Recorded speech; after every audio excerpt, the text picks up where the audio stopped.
Hello everyone, welcome to my channel Sharmistha's happy লাইফে সবাইকে welcome জানিয়ে আজকে একটা নতুন ভিডিও শুরু করছি। এখন বাজে সকাল 9:15। উঠেছি অনেক আগেই। আজকে মেয়ের এক্সাম শুরু, নতুন ক্লাসে উঠে আজকে ফার্স্ট এক্সাম।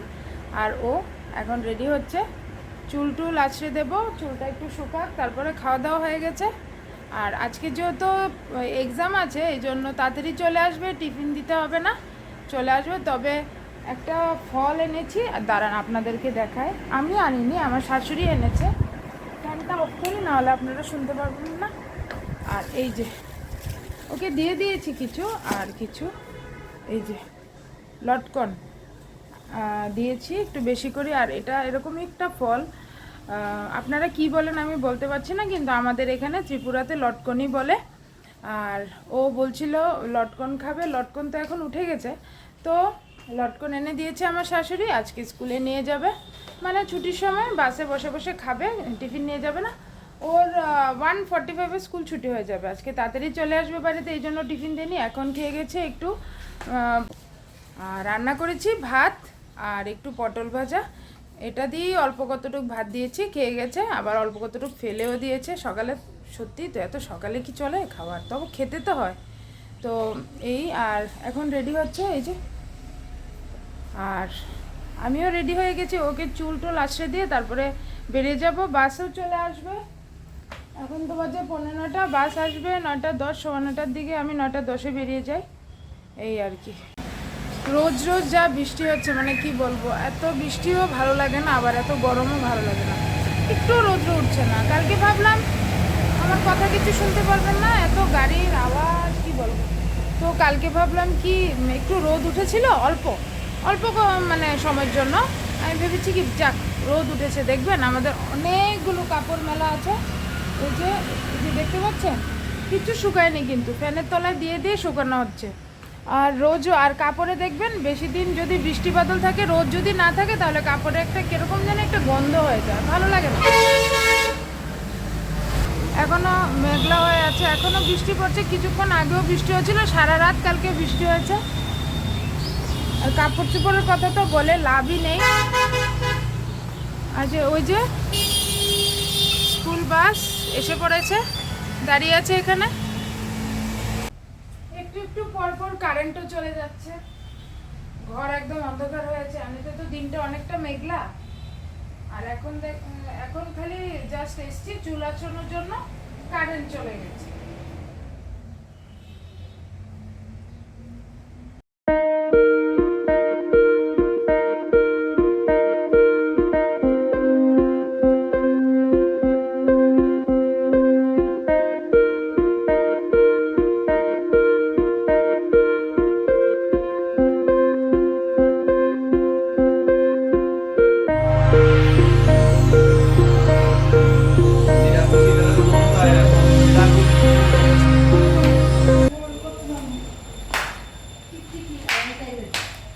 কারেন্ট নেই, সব অন্ধকার হয়ে আছে, কিছু আপনাদেরকে দেখাতে পারবো না, একদম অন্ধকার। যে এখন বাইরে চলে এসেছি, ছাতাও আনেনি কিন্তু আজকে।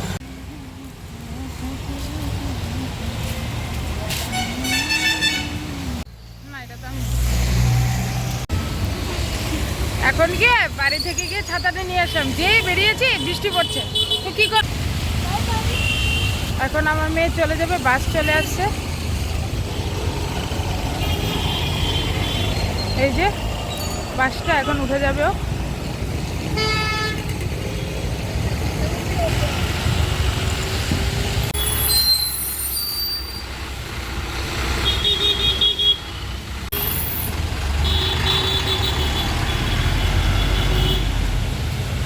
বাড়িতে চলে যাচ্ছে, মেয়ে তো চলেই গেছে স্কুলে। এখন বৃষ্টি পড়ছে, কি ঝিরিঝিরি বৃষ্টি, একটু একটু পরে পরে বৃষ্টিটা আসছে। এখন চলে আসলাম ঘরে, কারেন্ট নেই, একদম ভালো লাগছে না, সারা ঘর অন্ধকার হয়ে আছে, কিন্তু স্নান করতে হবে।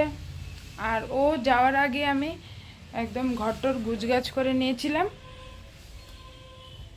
এখন যাব স্নান করতে, স্নান করে এসে পুজো দেব, তারপর রান্না করব, রান্নাঘরে যাব। এখন স্নানটা করে ফেলবো। আর ভাগ্যিস আমি মোবাইলটা একদম চার্জে ছিল না, মানে কাল রাতের থেকেই চার্জ ছিল না, অল্প চার্জ ছিল। সকালে ঘুম থেকে উঠে চার্জটা দিয়েছি, ফুল চার্জ হয়েছে, তারপরেই কারেন্টটা গেল। তো আমার শাশুড়ি যাবে, উপরে কিছু ফুল আছে, ফুল তুলতে, তো আমিও যাব। বৃষ্টির মধ্যে, বৃষ্টি ভীষণ পড়ছে। তো এখন এই সোফাটা একটু ঝাড় দিয়ে দিচ্ছি, ও তো এখানে বসেছে, চুল টুল আছড়েছি, এখন একটু ঝাড় দিয়ে দিচ্ছি, ঝাঁটা দিয়ে। এখন ছাদে যাচ্ছি।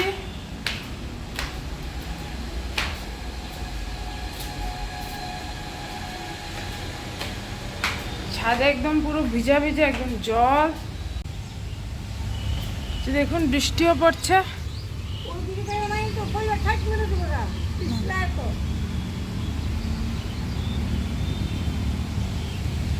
আর আমাদের এখানে নতুন একটা ফুল ফুটেছে, মানে আপনাদেরকে দেখায়নি, আগেও ফুটেছিল। এই যে দেখুন অর্কিড ফুল, এই যে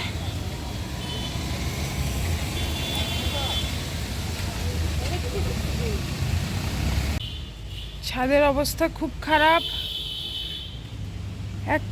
এটা কি, একটা আম ঝুলে আছে, আমার মনে হয় আমার হাজবেন্ড দেখতে পায়নি। এই যে দেখুন আমটা।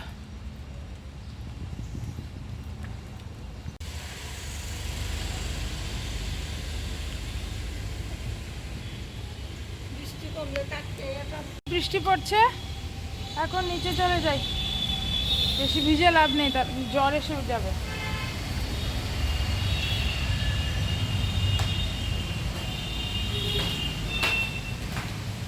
অনেকক্ষণ পর আবার আপনাদের সামনে আসলাম। এখন একটু রোদ উঠেছে, আবার একটু একটু পরে পরে রোদটা চলেও যাচ্ছে, আবার একটু একটু আবার মেঘলাও হয়ে যাচ্ছে, বৃষ্টিও হচ্ছে, এরকমই। বুঝতে পারছি না রোদটা কি থাকবে কি থাকবে না। এই যে দেখুন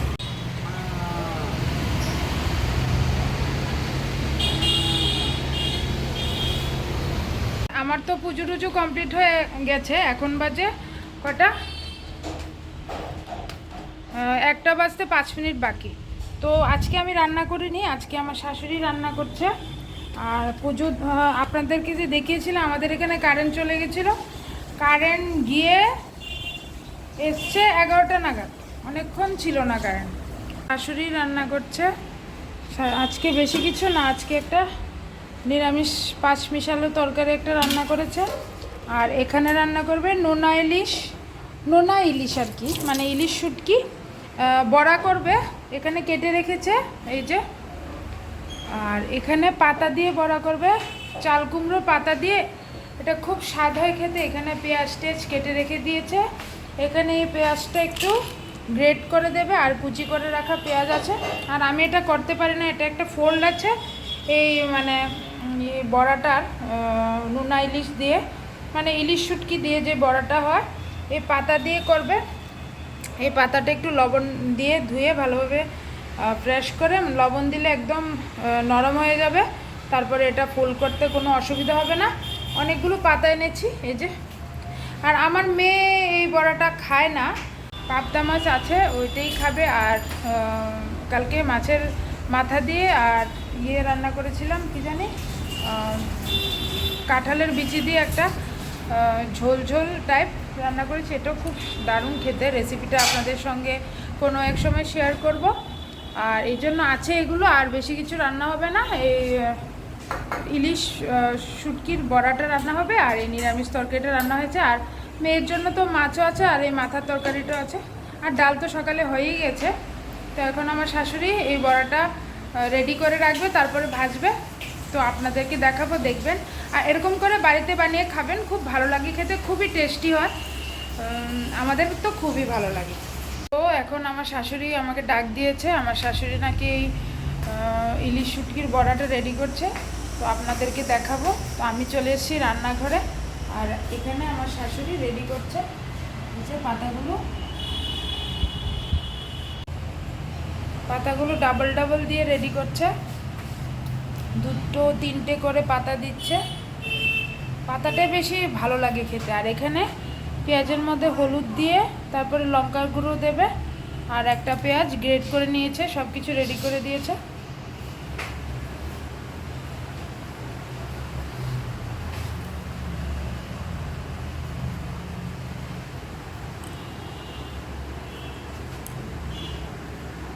এখন দিয়ে দেবে লঙ্কা, লঙ্কার গুঁড়ো, আর এই যে শুটকিগুলো কেটে কেটে রেখেছে। আর পাতাটা একদম রেডি হয়ে গেছে, 4টে পাতা, 4 জনের 4টে, আমার মেয়ে তো খাবে না।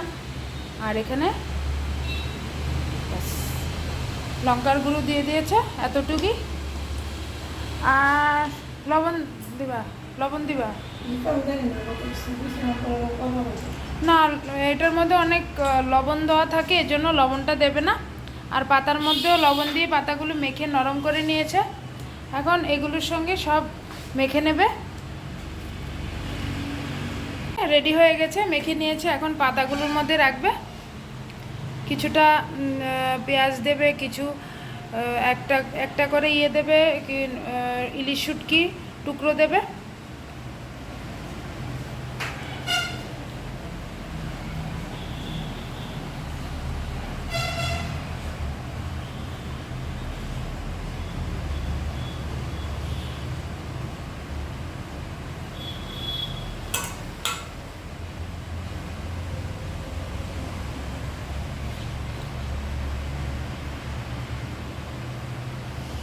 এখন এগুলোকে ফোল্ড করে নেবে।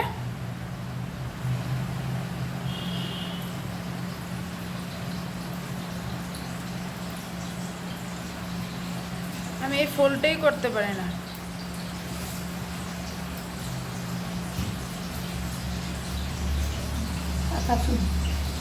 পাতাগুলো ছোট, এই জন্য ফোল্ড একটু কষ্ট হচ্ছে। পেঁয়াজটা অনেক বেশি হয়ে গেছে।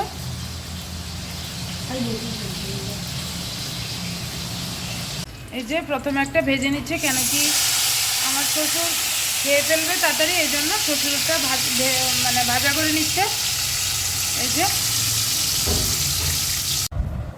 তো একটা লটকন নিয়ে চলে এসেছি, খাবো এখন, দেখবো। এই বছরের প্রথম, আমি আর খাইনি এবছর, আর আনেও নি।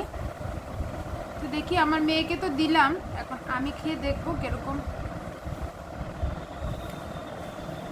এই যে দেখুন এরকম। আপনারা কি বলেন এই ফলটাকে? আমাকে বলবেন তো। আমরা তো লটকন বলি। হ্যাঁ, কোনোটার মধ্যে 3টে আছে এগুলো। এই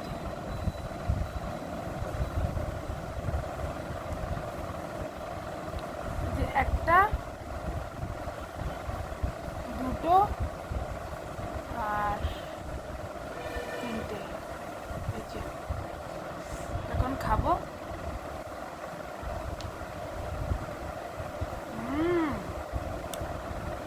কি মিষ্টি!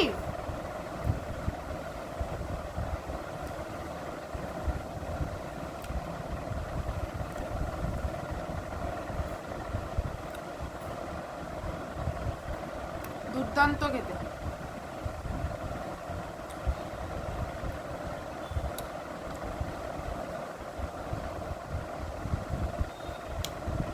প্রতি বছরই খাই, কিন্তু এরকম মিষ্টি থাকে না। খুব দারুণ।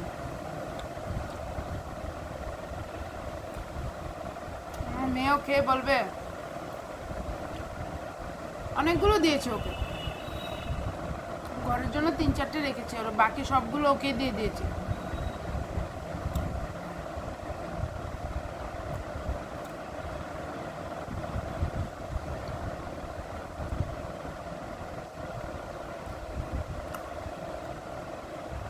এবং একটু টক টক, একটু মিষ্টি মিষ্টি, মানে বেশিরভাগটাই মিষ্টি। বেশি টক হলে আর খাওয়া যায় না। একটু মিষ্টি থাকলে, আবার একটু টক টক থাকলে বেশ ভালোই লাগে।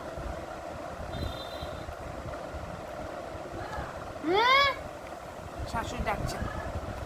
এখানে একটা আমার শ্বশুরের জন্য ভাজা হয়ে যাচ্ছে, এখন বাকিগুলো ফোল্ড করে নেবে। শ্বশুরের ফোল্ডটা বেশি একটা ভালো হয়নি, কেন কি পাতাগুলো ছোট ছিল। তারপর আমার শাশুড়ি আবার আমাদের এখানে একটা গাছ লেগেছে, ওইখান থেকে পাতা নিয়ে এসছে, বড় পাতা। আর এর আগের পাতাগুলো আমি নিয়ে এসেছিলাম। আমি তো অতটা জানি না যে বড় পাতা ছাড়া ফোল্ড হয় না।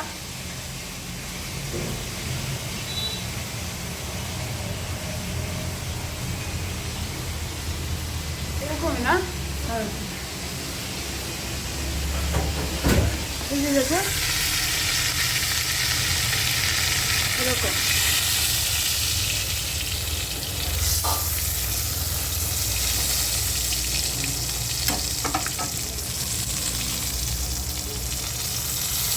এই যে আমাদের তিনজনের তিনটা বড়া, আর এখানে আরেকটা এক্সট্রা পাতা ছিল সেটাও লাগিয়ে নিচ্ছে। পাতা খেতেই বেশি স্বাদ লাগে।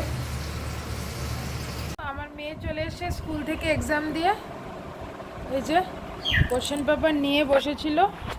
আচ্ছা যাই হোক, এক্সাম মোটামুটি হয়েছে বললো। যেদিন আনসার শিট দেবে ওই দিনই বুঝবো কীরকম হয়েছে এক্সাম। এখন তো আর বলতে পারছি না। এখন যাব খেতে।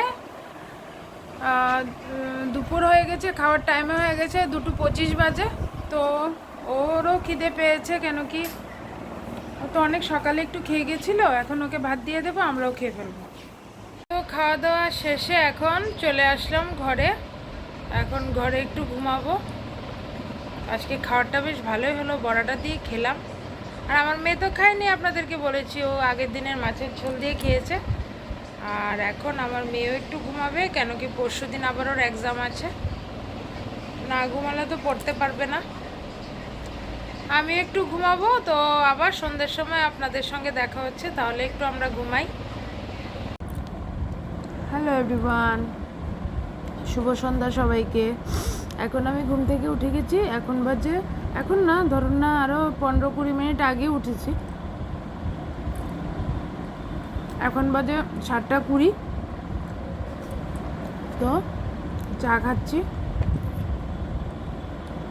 চা দিয়ে গেছে, আমার মেয়ে উঠে গেছে, এখনও পড়তে বসবে। নিচে দিয়ে একটু চা লেগে আছে। চার কাপটা টেবিল থেকে উপরে উঠাতে উঠাতে পড়ে গেছে সাইড দিয়ে। তো একটা লম্বা একটা টানা ঘুম দিয়েছি অনেকক্ষণ, 3 ঘন্টা প্রায়।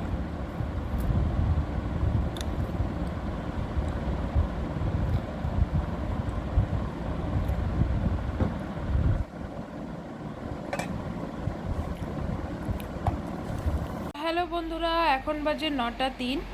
তো আমি যাব এখন রান্নাঘরে।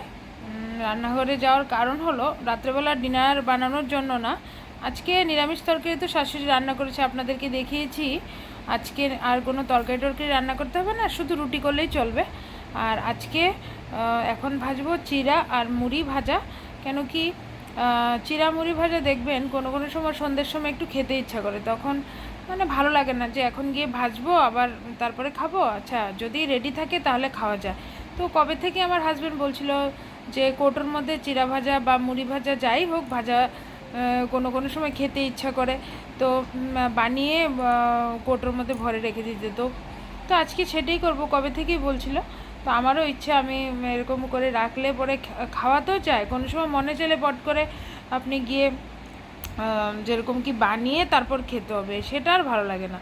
যদি থাকে রেডিমেড তাহলে খাওয়া যায়। আর ভাজবো একটু ছাকা তেলে ভাজবো, মুড়িটা না চিড়াটা। তো বাদাম কারি পাতা এগুলো আছেই, সবসময় থাকে। তো হ্যাঁ, যদিও বাদামটা ছিল না, কালকে বাদামটা এনেছে। ওই দিন গেছিলাম বাজারে, কিন্তু বাদামটা পাইনি, তো অন্য দোকান থেকে এনেছে। স্মার্ট বাজারে গেছিলাম, স্মার্ট বাজারে শুধু কাজু বাদামই পেয়েছে আর কাঠবাদাম পেয়েছে, কিন্তু এমনি চীনা বাদামটা পাওয়া যায়নি। তো চীনা বাদামটা এমনি অন্য দোকান থেকে এনেছে। তো ভাবলাম কি একটু ভাজা, চিড়া ভাজা করব, মুড়ি ভাজা করব কারি পাতা দিয়ে। আর মুড়ি ভাজাটা একটু ঝালটাল করে করব, যাতে খেতেও ভালো লাগে। আর চিড়া ভাজা তো লঙ্কা দেবো না, শুধু কারি পাতা আর বাদাম দিয়ে করব। তো এখন যাবো রান্নাঘরে, এগুলো করব, আপনাদেরকেও দেখাবো, দেখবেন। তো এখানে আমি রান্নাঘরে চলে এসেছি। এখানে একটা টিস্যু নিয়ে নিয়েছি, আর এখানে চিড়া নিয়ে নিয়েছি, আর এখানে বাদাম নিয়ে নিয়েছি। এখন এখানের মধ্যে একটু নুন দিয়ে দিলাম। এখন দিয়ে দেবো এখানে বাদামগুলো। তেল দিয়ে ভাজবো না, নুন দিয়েই ভাজবো, যাতে একটু নুনতা নুনতা লাগে। গ্যাসের ফ্লেমটা আমি কম করে দিচ্ছি। আস্তে আস্তে ভাজলে বাদামগুলো ভালোভাবে ভাজা হবে, ভেতর দিয়ে কাঁচা থাকবে না। এই জন্য নুন দিয়ে ভাজছি, আর গ্যাসের ফ্লেমটা একদম মিডিয়াম করে দিয়েছি। বাদামগুলো মোটামুটি ভাজা হয়ে গেছে। এই যে একদম গ্যাসের ফ্লেমটা কম করে করেই ভাজছি।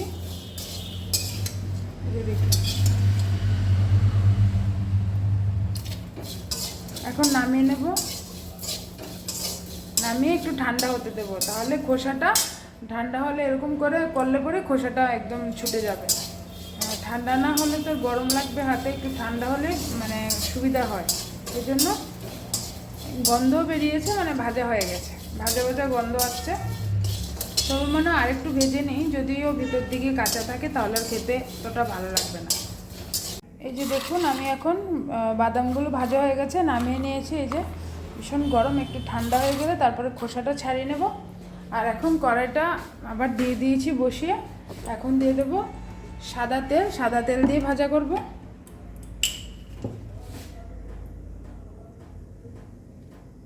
তেলটা একটু বেশি করেই দিলাম, কেন কি এখানে অনেকগুলো চিড়া আছে, এই জন্য তেলটা বেশি করেই দিয়েছি। আর টিস্যু পেপার নিয়ে নিয়েছি, এখানে চিড়া ভাজাগুলো রাখবো। আমার ঘরে টিস্যু পেপারটা ফুরিয়ে গেছে। ওই দিন বাজারে গেছিলাম, স্মার্ট বাজারে, তো পাইনি। এই জন্য বলেছি অন্য দোকান থেকে নিয়ে আসতে। এখনই বললাম আমার হাজব্যান্ডকে ফোন করে, তো নিয়ে আসবে। টিস্যু পেপার না থাকলে একটু প্রবলেমই হয়, কেন কি ডিপ ফ্রাই করা জিনিস টিস্যু পেপারে রাখলে তেলটা একদম সোক করে। এই জন্য আমি টিস্যু পেপারের মধ্যে ডিপ ফ্রাই জাতীয় জিনিস সব কিছু টিস্যু পেপারে রাখি। ভাজা বড়া যাই কিছু বলুন না কেন, লুচি টুচি বানালে টিস্যু পেপারই রাখি, তাহলে তেলটা এতটা মানে এরকম তেল তেল ভাবটা কম থাকে, মানে ওইটা থাকে না। এখন আমি চিড়া ভাজাগুলো ভেজে নেব। এখন তেলটা গরম হয়ে গেছে, অল্প অল্প করে চিড়াগুলো ভেজে নেব। আর একটু দেব।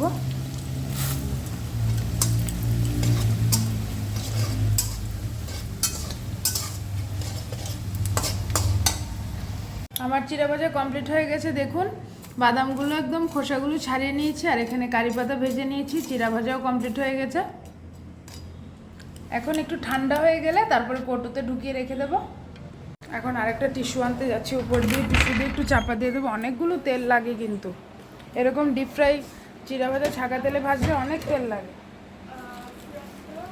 এখন আরেকটা টিস্যু নিয়ে নিয়েছি, টিস্যুটা দিয়ে উপর দিয়ে চাপা দিয়ে দেবো একটু। তো চলুন আমার সঙ্গে রান্নাঘরে।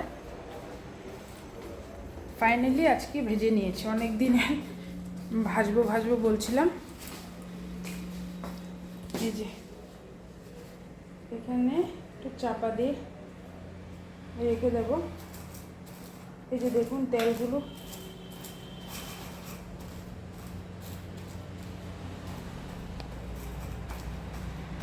এই যে চাপা দিয়ে রেখে দিয়েছি।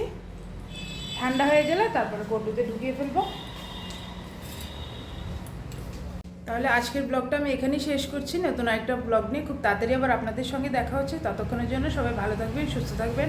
আমি রোজ রোজ আপনাদেরকে বলি ততক্ষণের জন্য, কিন্তু না, সবসময় আপনারা ভালো থাকবেন, সুস্থ থাকবেন। তাহলে বাই বাই।